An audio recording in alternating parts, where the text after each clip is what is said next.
Hi guys, welcome back to my channel. My name is Ashani. Before we get on to this video, if you're new to my channel, subscribe down below.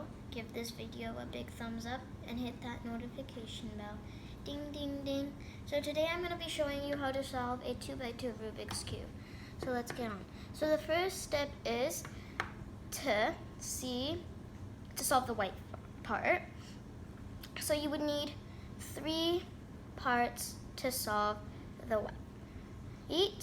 So yeah, and if it lands like this, then you're gonna try to solve it simpler so it doesn't get like harder. So now I solved that, and then the 4th cube, because you can see that there's only 3, there's supposed to be 4. It's supposed to be under this line. So the white pieces is going to be facing the roof. So it has to either be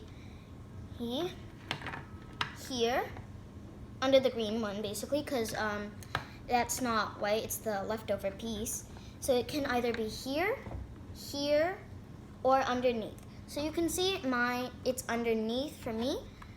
So yeah, but if it isn't, then just solve it, so make sure it's solved underneath.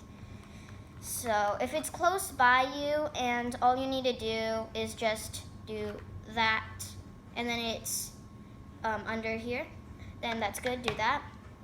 Okay, and then and then you see these 2 white, it's gonna be on the hand that you write with, and the leftover one and the white is gonna be on the hand that you don't write with. And for every step, there's going to be an algorithm. So what the algorithm here is: down, my side, up, other side, down, my side, up, other side, down, my side, up, other side. And then keep doing that until it gets solved. So yeah, that's the first step. I might be doing the other steps on another video. So I hope you liked the first step. Bye!